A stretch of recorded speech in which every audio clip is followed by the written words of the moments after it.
Assalamualaikum warahmatullahi wabarakatuh.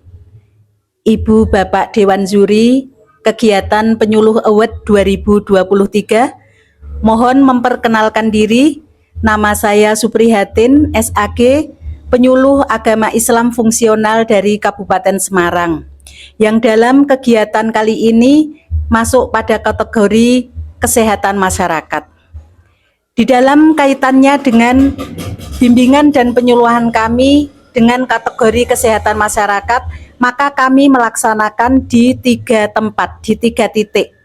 Titik yang pertama adalah kesehatan masyarakat yang berkaitan dengan bimbingan rohani Islam pada pasien dan keluarga yang sedang menjalankan rawat inap di Puskesmas Kecamatan Bancak maupun di RSUD Ambarawa. Sedangkan titik yang kedua adalah kegiatan kami bimbingan dan penyuluhan mengenai kesehatan masyarakat kepada anak-anak santri Pondok Pesantren Al-Ittihad KID, yang pada Pondok Pesantren Al-Ittihad KID ini adalah kami mengambil pada posisi KUA Kecamatan Beringin.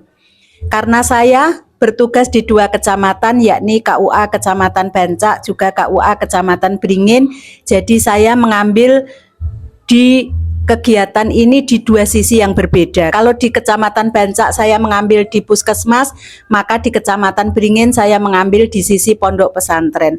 Sedangkan titik yang ketiga adalah bimbingan kesehatan masyarakat kami yang kami tujukan kepada para calon pengantin, yakni calon pengantin KUA Kecamatan Beringin juga calon pengantin KUA Kecamatan Bancak, supaya para catin ini mengerti tentang kesehatan sebelum mereka memasuki gerbang pernikahan, yang di dalam hal ini fokus kami adalah pada program pengentasan stunting, karena kita tahu bahwasanya stunting adalah menjadi isu nasional pada saat ini.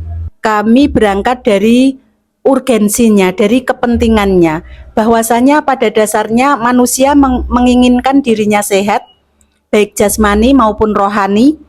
Allah menurunkan Al-Quran yang di dalamnya ada petunjuk dalam pengobatan terhadap penyakit yang menjangkit pada diri manusia, baik fisik maupun mental.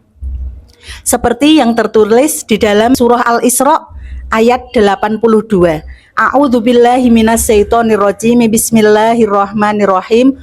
Wa nunazzilu minal qur'ani ma huwa syifa'u wa rahmatul lil mu'minin wa la yazidud dzalimina illa khosaro.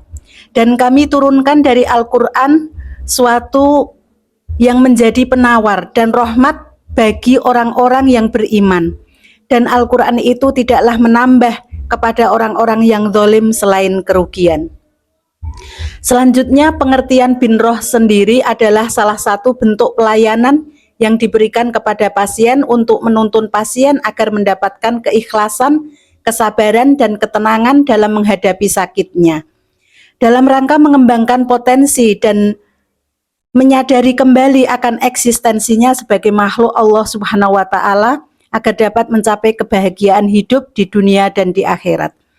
Pengertian bin roh ini kita sadari, kita perlukan, kita sampaikan karena pada dasarnya kesehatan manusia sangat terpengaruh dengan mentalitasnya, sangat terpengaruh dengan pola pikirnya, yang kalau di prosentase ternyata menurut penelitian-penelitian, kajian-kajian keilmuan adalah 75%.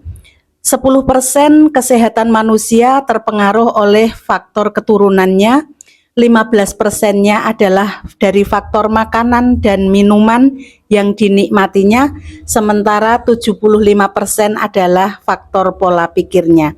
Jadi ketika kita mempunyai pola pikir yang sehat, mempunyai pola pikir yang positif, mempunyai keyakinan, seandainya kita punya sakit tapi keyakinan untuk menjadi sehat itu tinggi, insya Allah imunitasnya itu akan semakin terbangun sehingga kita akan mudah sembuh.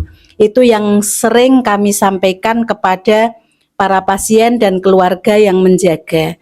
Tentunya di samping penguatan mental, kami juga menyampaikan beberapa hal mengenai yang berkaitan dengan fikih. Misalnya ketika harus tayamum seperti apa, ketika melaksanakan sholat tidak bisa berdiri, dengan duduk, dengan berbaring itu seperti apa, kami sampaikan setiap waktu sehingga si pasien ini meskipun dia sakit, dia bisa menjalankan, bisa melakukan ibadah dengan baik. Sementara untuk lingkup kemasyarakatan yang kedua, lingkup kegiatan yang kedua adalah kegiatan kami tentang bimbingan dan penyuluhan yang berkaitan dengan kesehatan masyarakat yang kami laksanakan di pondok pesantren. Dalam hal ini khusus tertuju kepada pondok pesantren binaan kami, yakni Pondok Pesantren Al-Ittihad KID, di mana para santrinya di situ adalah anak-anak kecil, di mana anak-anak kecil itu dengan kegiatan yang banyak, kegiatan permainan yang banyak, kami memberikan pengertian-pengertian tentang pola hidup yang sehat, pola hidup yang bersih kepada para peserta didik, sehingga yang biasanya dikaitkan dengan situasi yang kotor, situasi yang kurang bersih, situasi anak-anak yang berpenyakit kulit, skabies misalnya yang sering kali terjadi kepada anak-anak santri, kami ingin menekankan masalah itu bisa dikendalikan, bahkan bisa dikikis habis dengan cara-cara yang baik, dengan pola hidup yang sehat. Kami mengajarkan mereka untuk bagaimana menjemur kasur, bagaimana membersihkan ruangan dengan baik, bagaimana anak-anak itu harus melakukan cuci tangan dan lain sebagainya. Itu kami lakukan, dan dalam hal ini kami didukung oleh Puskesmas Beringin. Bahkan untuk kesehatan sehari-hari, misalnya untuk kepentingan obat-obatan, saya sangat terbantu, kami sangat terbantu, Pondok Pesantren Al-Ittihad KID sangat terbantu dengan program yang diadakan oleh Puskesmas Beringin, yakni menyediakan obat-obatan yang diberikan untuk para santri setiap bulan. Jadi setiap bulan kami mengajukan proposalnya ke Puskesmas Beringin, dan nanti Puskesmas Beringin akan mengirimkan kepada kami. Selanjutnya kegiatan kesehatan masyarakat yang kami lakukan sebagai penyuluh adalah, kecuali tadi bimbingan rohani Islam kepada para pasien dan keluarga pasien yang ada di Puskesmas Banca ataupun yang rawat inap di RSUD Ambarawa, juga kepada pesantren, maka yang ketiga ini adalah kepada para catin.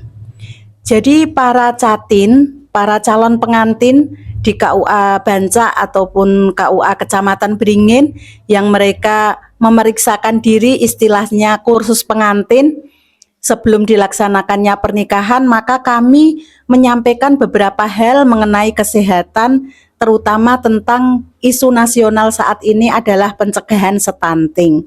Kita semua tahu bahwasannya stunting banyak terjadi di sekitar kita. Yang stunting ini disebabkan oleh bermacam-macam hal, bermacam-macam segi. Di antaranya salah satu sisi adalah ketidaktahuan para calon pengantin ini, para calon ibu, para calon bapak untuk bagaimana menjalankan pola yang sehat, pola hidup yang sehat semenjak mereka mengalami kehamilan sampai melahirkan, sampai mengasuh bayinya, supaya bisa mengkonsumsi makanan yang cukup dengan gizi yang seimbang. Rata-rata anak-anak zaman sekarang, pengantin-pengantin zaman sekarang masih muda-muda, itu kurang memperhatikan tentang asupan gizinya. Mereka lebih senang dengan makanan-makanan yang cepat saji, makanan-makanan yang kurang bersahabat sebetulnya dengan kesehatan kita, tapi karena tuntutan zaman mungkin mereka buru-buru bekerja, mereka tidak punya cukup waktu sehingga memudahkan, yang penting ada asupan makanan yang masuk sehingga kadar gizinya kurang diperhitungkan. Demikian apa yang kami lakukan pada kegiatan bimbingan dan penyuluhan mengenai ada 3 titik, yakni pada puskesmas dan rumah sakit, pada pondok pesantren, juga pada calon pengantin. Semoga apa yang kami lakukan bisa menjadi bermanfaat, bisa menjadi berkah dalam rangka menciptakan baldatun thayyibatun wa rabbun ghafur. Demikian, banyak kurang dan salahnya saya mohon maaf. Saya Suprihatin. penyuluh agama Islam fungsional dari Kabupaten Semarang, mohon undur diri. Wallahul muwaffiq ila aqwamit thoriq. Wassalamualaikum warahmatullahi wabarakatuh.